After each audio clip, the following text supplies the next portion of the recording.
கிருஷ்ணகிரி மாவட்டம் நக்கல்பட்டியை அடுத்த ஒண்டியூர் கிராமத்தை சேர்ந்தவர் பாலாஜி. இவர் சேலத்தில் உள்ள பேக்கரி ஒன்றில் வேலை செய்து வருகிறார். இவருக்கு திருமணமாகி கடந்த 1.5 வருடத்திற்கு முன்பு இவரது மனைவியுடன் விவாகரத்து ஆகிவிட்டது.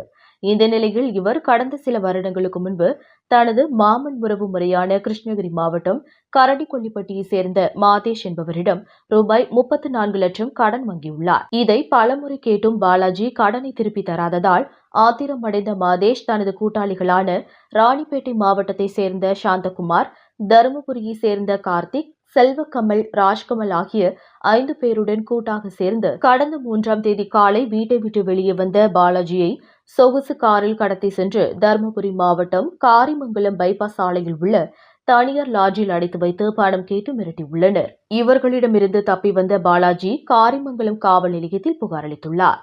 உடனடியாக சம்பவ இடத்திற்கு சென்ற போலீசார் மாதேஷ் உள்ளிட்ட 5 பேரையும் கைது செய்து கடத்தலுக்கு பயன்படுத்திய சொகுசு காரையும் பறிமுதல் செய்தனர். மேலும் அவர்களின் மீது ஆள்கடத்தல், பணம் கேட்டு மிரட்டல் உள்ளிட்ட பிரிவுகளில் வழக்கு பதிவு செய்து 6 பேரையும் தருமபுரி சிறையில் அடைத்தனர்.